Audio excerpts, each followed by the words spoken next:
खन्ना और गोविंदी में नहीं पटती। क्यों नहीं पटती, यह बताना कठिन है।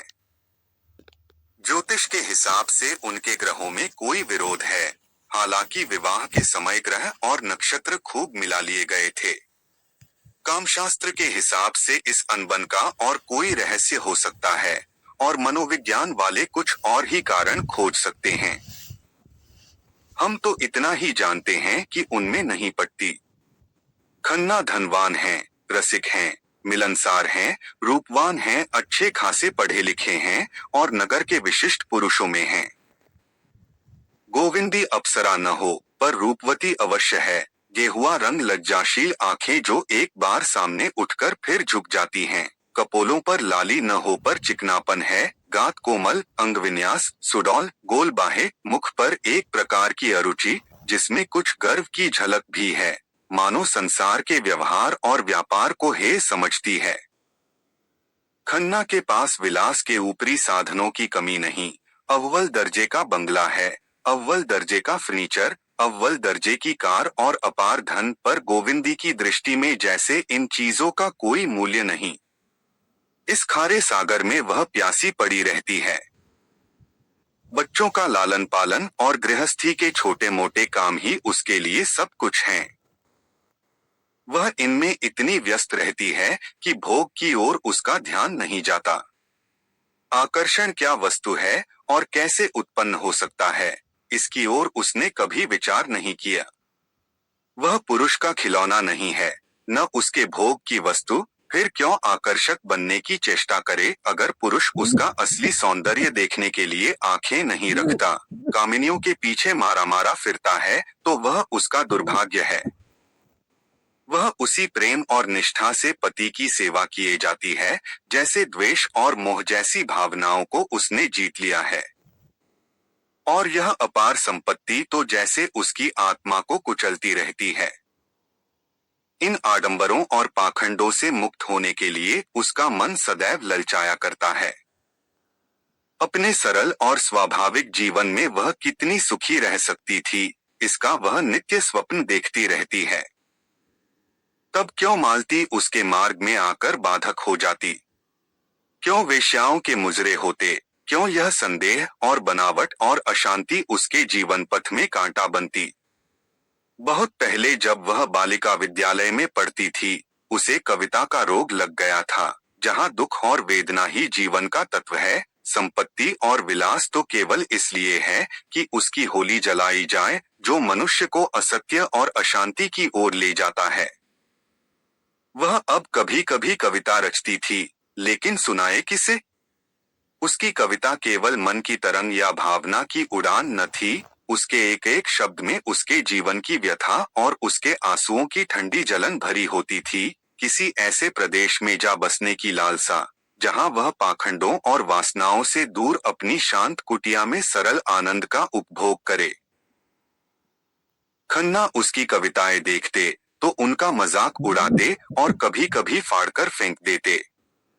और संपत्ति की यह दीवार दिन दिन ऊंची होती जाती थी और दंपति को एक दूसरे से दूर और पृथक करती जाती थी। खन्ना अपने ग्राहकों के साथ जितना ही मीठा और नम्र था, घर में उतना ही कटु और उद्दंड। अक्सर क्रोध में गोविंदी को अपशब्द कह बैठता। शिष्टता उसके लिए दुनिया को ठगने का एक साधन थी, मन का संस्कार नहीं।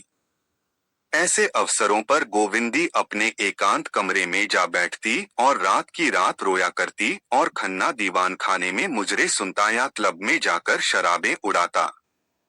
लेकिन यह सब कुछ होने पर भी खन्ना उसके सर्वस्व थे। वह दलित और अपमानित होकर भी खन्ना की लौंडी थी।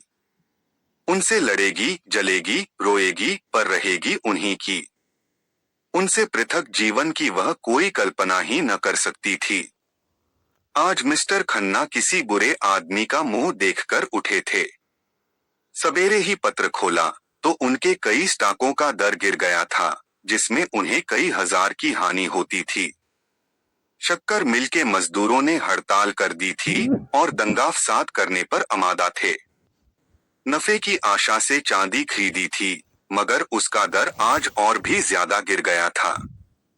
राय साहब से जो सौदा हो रहा था और जिसमें उन्हें खासे नफे की आशा थी, वह कुछ दिनों के लिए टलता हुआ जान पड़ता था।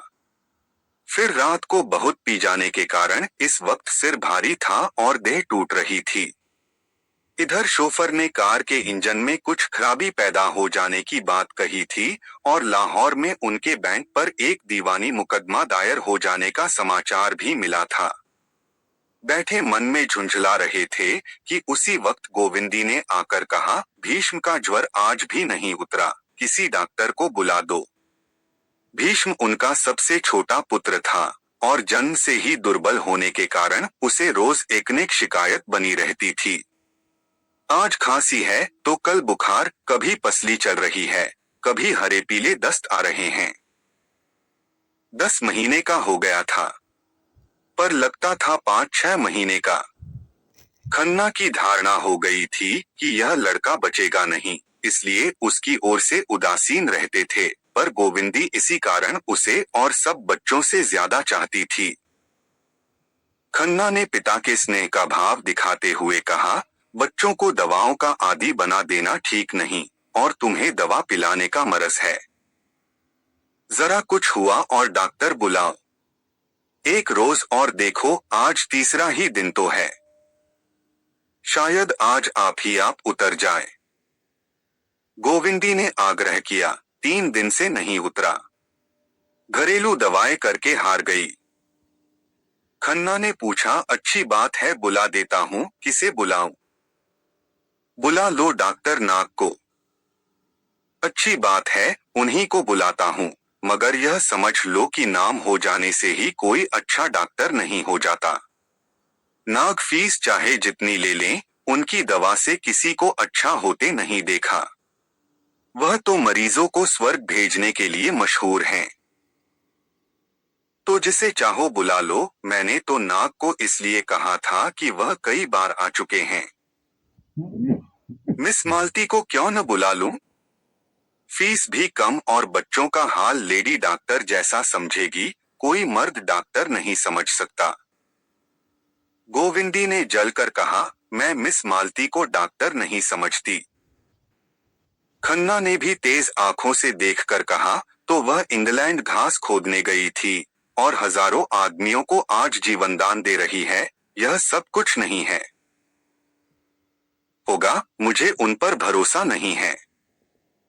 वह मर्दों के दिल का इलाज कर लें, और किसी की दवा उनके पास नहीं है।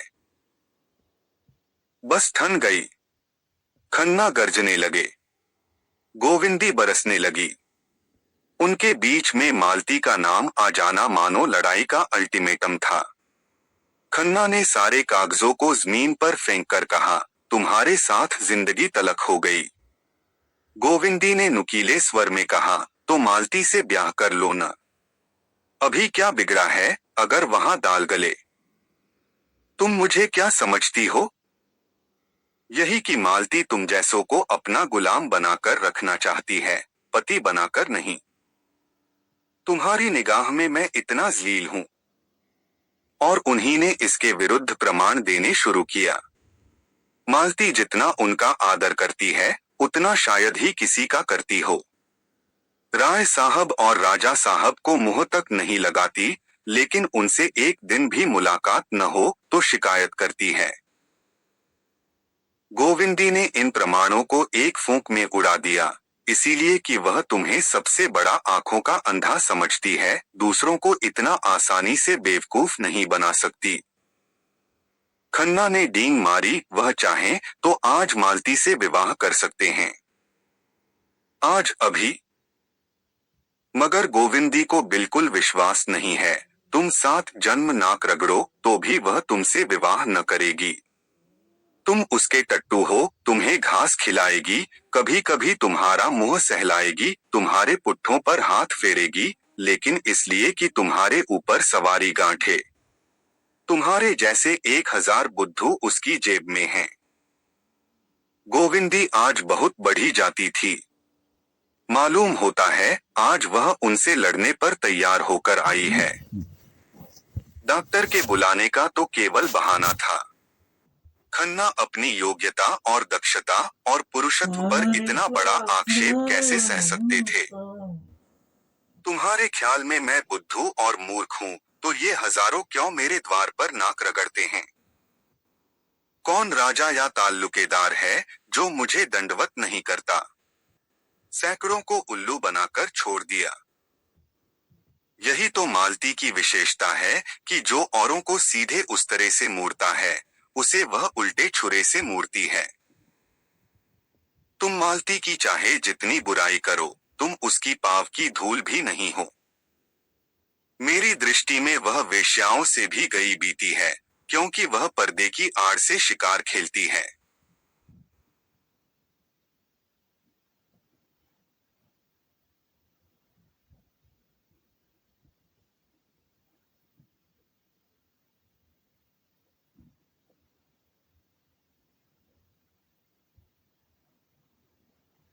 दोनों ने अपने अपने अग्निबाण छोड़ दिए।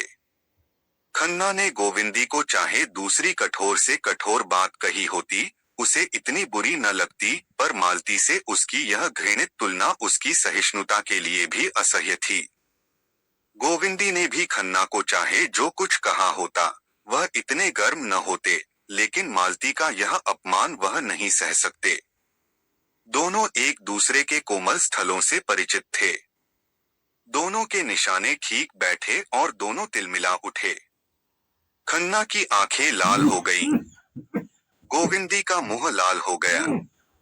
खन्ना आवेश में उठे और उसके दोनों कान पकड़कर जोर से ऐंठे और 3-4 तमाचे लगा दिए। गोविंदी रोती हुई अंदर चली गई। जरा देर में डॉक्टर नाग आए और सिविल सर्जन एम ताड़ आए और भिषगाचार्य नीलकंठ शास्त्री आए, पर गोविंदी बच्चे को लिए अपने कमरे में बैठी रही। किसने क्या कहा, क्या तशखीश की, उसे कुछ मालूम नहीं। जिस विपत्ति की कल्पना वह कर रही थी, वह आज उसके सिर पर आ गई। खन्ना ने आज जैसे उससे नाता तोड़ लिया, जैसे उसे घर से खदेड़कर द्वार बंद कर लिया। जो रूप का बाजार लगाकर बैठती है, जिसकी परछाई भी वह अपने ऊपर पड़ने नहीं देना चाहती, वह उस पर परोक्ष रूप से शासन करे। यह न होगा।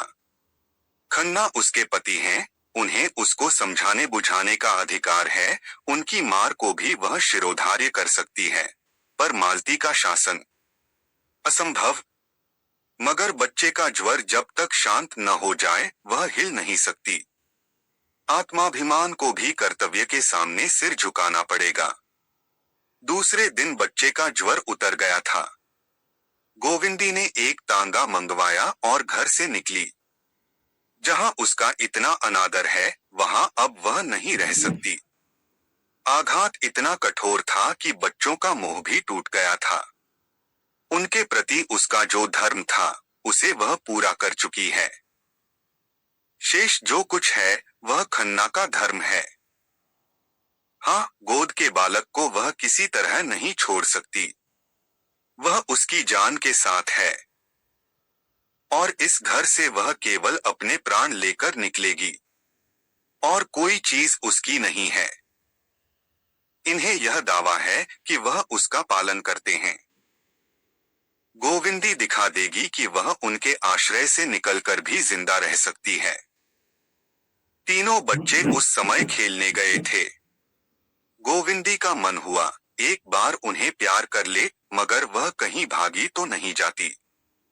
बच्चों को उससे प्रेम होगा, तो उसके पास आएंगे, उसके घर में खेलेंगे। वह जब जरूरत समझेगी, खुद बच्चों को देख आया करेगी। केवल खन्ना का आश्रय नहीं लेना चाहती। सांझ हो गई थी। पार्क में रौनक थी। लोग हरी घास पर लेटे हवा का आनंद लूट रहे थे। गोविंदी हजरतगंज होती हुई चिड़ियाघर की तरफ मुड़ी ही थी कि कार पर मालती और खन्ना सामने से आते हुए दिखाई दिए। उसे मालूम हुआ, खन्ना ने उसकी तरफ इशारा करके कुछ कहा और मालती मुस्कराई। नहीं, शायद यह उसका भ्रम हो। खन्ना मालती से उसकी निंदा न करेंगे, मगर कितनी बेशर्म है। सुना है इसकी अच्छी प्रैक्टिस है, घर की भी संपन्न है, फिर भी यूं अपने को बेचती फिरती है। न जाने क्यों ब्याह नहीं कर लेती, लेकिन उससे ब्याह करेगा ही कौन? नहीं, यह बात नहीं। पुरुषों में भी ऐसे बहुत हो गए हैं जो उसे पाकर अपने को धन्य मानेंगे, लेकिन मालती खुद किसी को पसंद करे।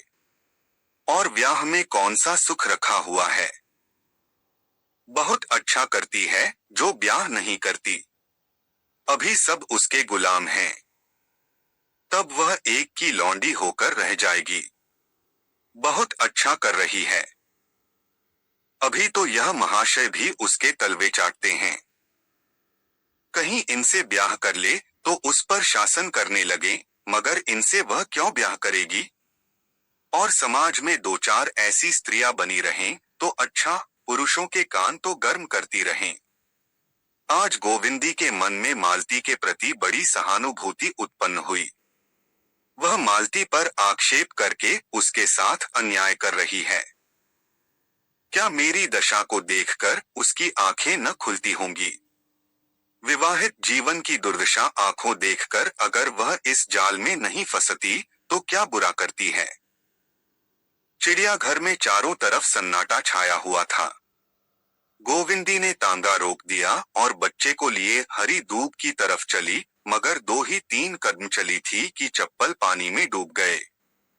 अभी थोड़ी देर पहले लान सींचा गया था और घास के नीचे पानी बह रहा था। उस उतावली में उसने पीछे न फिरकर एक कदम और आगे रखा तो पांव कीचड़ में सन गए। उसने पांव की ओर देखा। अब यहाँ पांव धोने के लिए पानी कहाँ से मिलेगा? उसकी सारी मनोव्यथा लुप्त हो गई। पांव धोकर साफ करने की नई चिंता हुई। उसकी विचारधारा रुक गई। जब तक पांव न साफ हो जाए वह कुछ नहीं सोच सकती। सहसा उसे एक लंबा पाइप घास में छिपा नजर आया, जिसमें से पानी बह रहा था।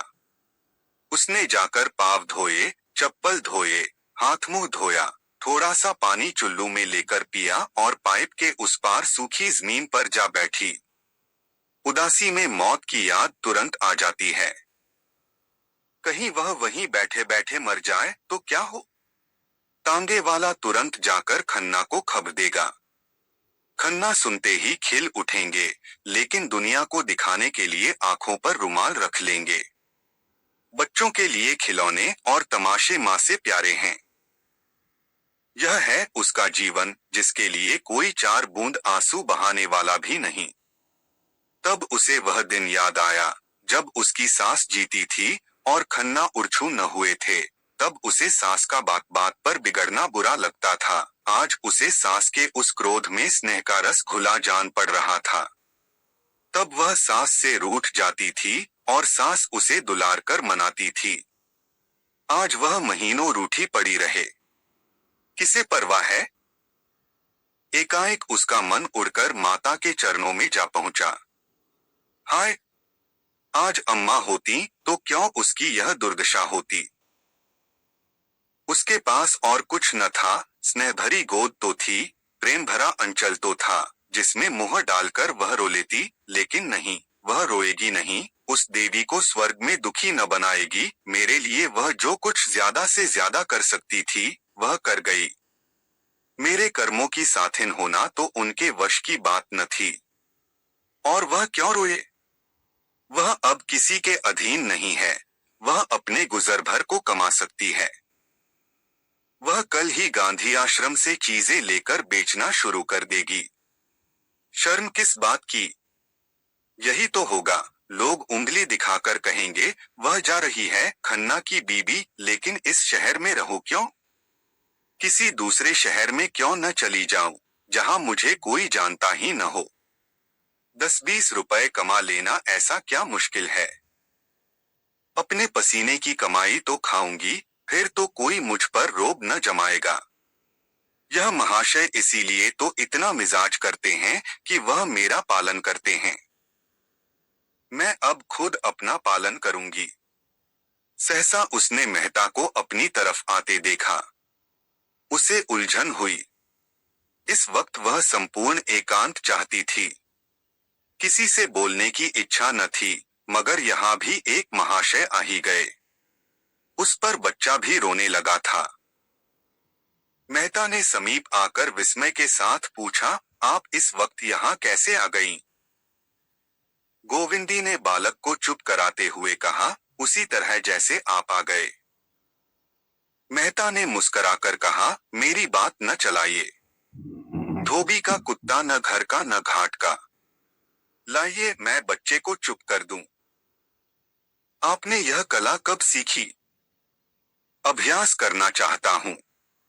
इसकी परीक्षा जो होगी। अच्छा, परीक्षा के दिन करीब आ गए।